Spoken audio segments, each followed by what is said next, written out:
अस्सलाम वालेकुम एवरीवन, कैसे हैं आप सब लोग। आई होप आप सब खैरियत से होंगे। हम भी बिल्कुल ठीक हैं, अल्लाह का लाख लाख शुक्र है। तो welcome back to my channel. आज की वीडियो में मैं आपसे जौ के दलिए की रेसिपी शेयर कर रही हूँ, जो कि बेबीज़ के लिए वेट गेन फूड है और बहुत ही ज़बरदस्त है। अच्छा, ये जो दलिया है ये मैं अपने और आयशा दोनों के लिए बना लेती हूँ और मैं 2 दिन का बना के रख लेती हूँ। और मैं आजकल सर्दियाँ हैं तो मैं फ्रिज में नहीं रखती हूँ, फ्रिज से बाहर ही उसको रखती हूँ। फ्रिज वाली फूड जो है ना मैं आयशा को नहीं देती हूँ। तो ये एक पैकेट जो है ये ख़त्म होने वाला था, तो 1 कप मैं बनाती हूँ और वो दोनों 2 दिन जो है ना हम दोनों के लिए आराम से पूरा हो जाता है। तो ये मैंने जो पुराना पैकेट मैं यूज़ करी थी थोड़ा सा उसमें से डाला है और एक नया पैकेट जो है ना ये मैंने ओपन किया है। 1 कप मैं डाल लेती हूँ जौ का दलिया और ये बहुत ही ज़बरदस्त है बच्चों के लिए भी। और इसके अलावा जो है ना वो मदर्स जो कि बच्चों को दूध पिलाती हैं और जिनके बच्चे जो है ना वो मदर फीड पे हैं उनके लिए भी बहुत ही ज़बरदस्त है।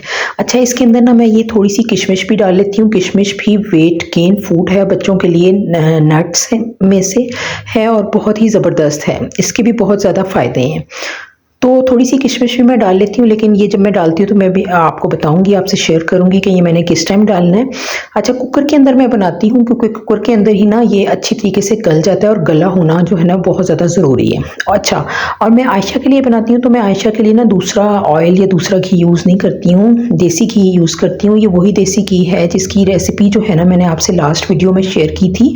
काऊ मिल्क का देसी घी है ये जो मैंने घर में बनाया है। और इसके अंदर ना मैं 2 इलायचियाँ डाल लेती हूँ जब ये थोड़ा थोड़ा सा ना मेल्ट होना शुरू हो जाता है देसी घी। आजकल सर्दियाँ हैं तो इस वजह से ना ये जमा हुआ है। और फ्लेम जो है ना बिल्कुल मैं लो रखती हूँ क्योंकि आयशा के लिए भी बनाना होता है दलिया।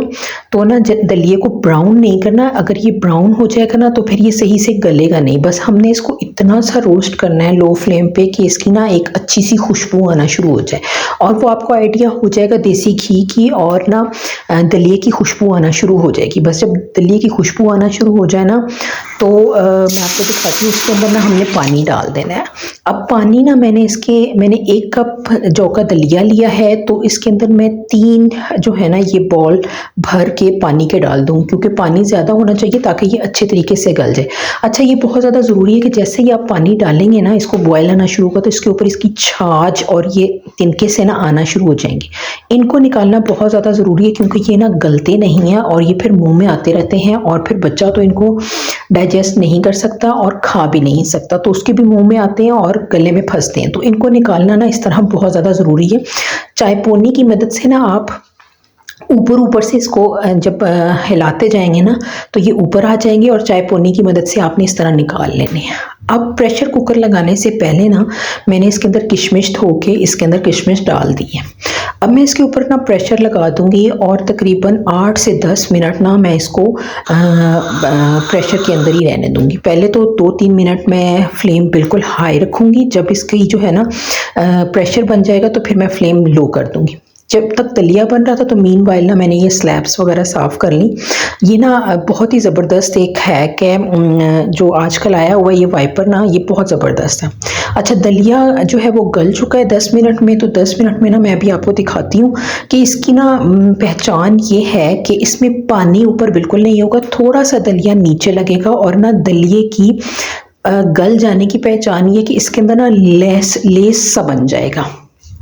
जब वो आप चम्मच पे लगाएंगे ना तो वो जब लेस बन जाए ना तो आप समझ लें कि दलिया रेडी हो चुका है और ये बिल्कुल सॉफ्ट हो गया है और आयशा इसको बड़े आराम से खा लेती है।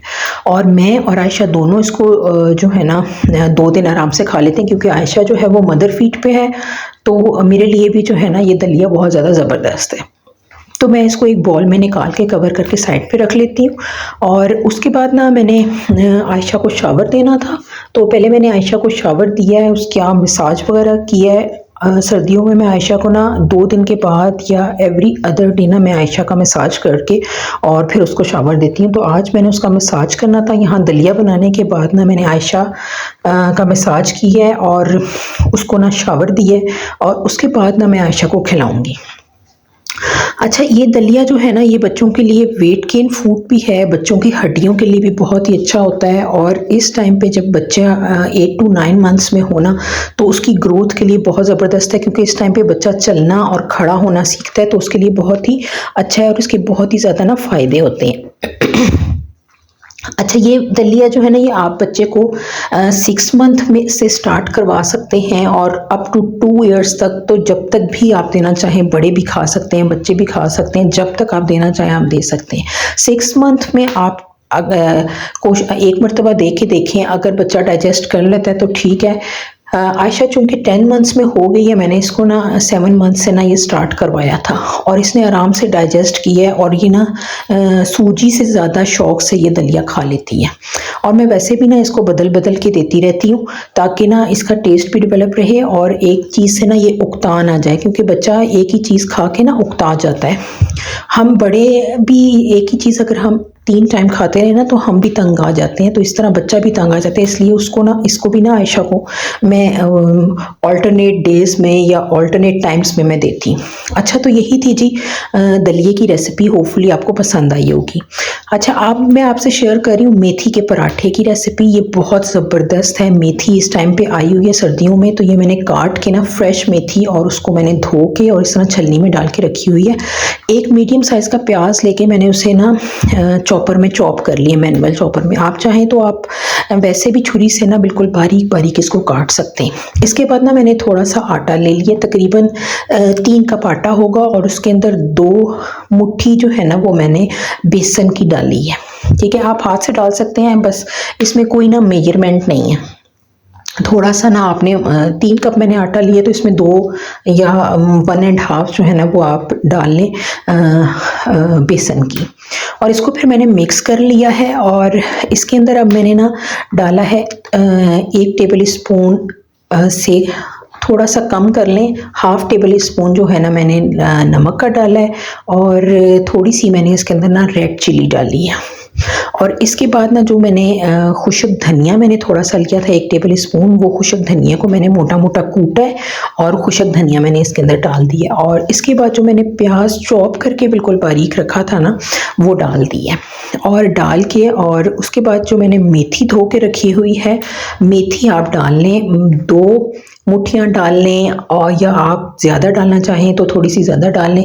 मैंने यहाँ पे हाथ से ही ना तकरीबन 2 मुट्ठी भर के ना मैंने इसके अंदर मेथी की डाली है। उसके बाद मैं पहले इसको मिक्स करूँगी, ताकि मुझे आइडिया हो जाए कि इसके अंदर पानी कितना जाना है, ताकि एकदम से ना पानी ना जाए। अच्छा, इस आटे को ना, क्योंकि इसके अंदर बेसन भी है, तो इसको हमने ना बिल्कुल पतला नहीं करना, क्योंकि बेसन है, तो जब हम इसको जैसे ही छोड़ेंगे ना, तो ये खुद ब खुद थोड़ा पतला होता जाएगा। तो इस टाइम पे जब हम इसको गूंद रहे होंगे ना, वैसे ही इसको गूंदना है जैसे हम आम आटा गूंदते हैं, लेकिन इसको थोड़ा सा ना सख्त रखना है, क्योंकि बेसन है, तो बेसन ना थोड़ा थोड़ा पानी, फिर जब हम इसको रखेंगे ना, तो बेसन थोड़ा थोड़ा पानी अपना छोड़ेगा। अच्छा, इस आटे को आप जब भी गूंदे ना, मैं तो इसको रात को गूंद के रख लेती हूँ, ताकि इसको गूंदने के बाद ना थोड़ी देर आपने छोड़ना है। मैं इसको रात को गूंद लेती हूँ, तो सुबह मैं इसके पराठे बना के खाती हूँ और हस्बैंड भी खाते हैं, और तो ये बहुत ही मज़े के लगते हैं चाय के साथ, या इसके ऊपर जो है ना कोई भी सालन हो वो भी आप रख के खा सकते हैं।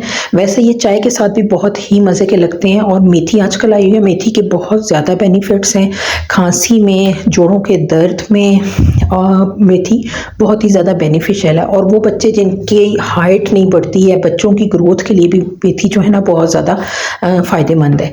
अच्छा, ये आयशा 10 मंथ्स की हो चुकी है, तो मैं ये पराठा ना थोड़ा सा इसका पीस में आयशा को भी देती हूँ, और वो भी माशाल्लाह से ना ये खा लेती है।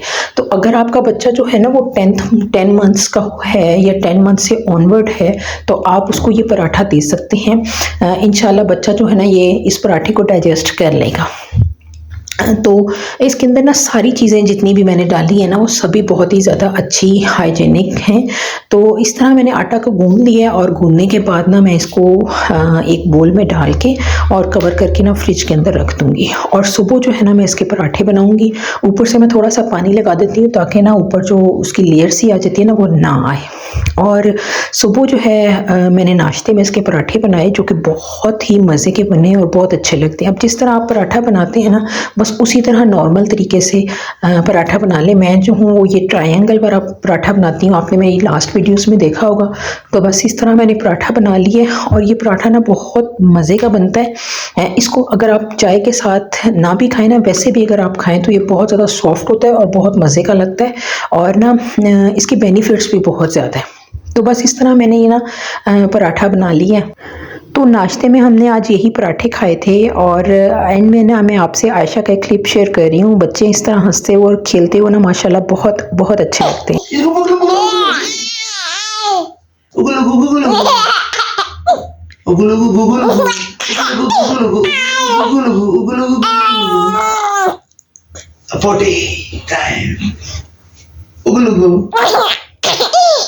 चल पटी भी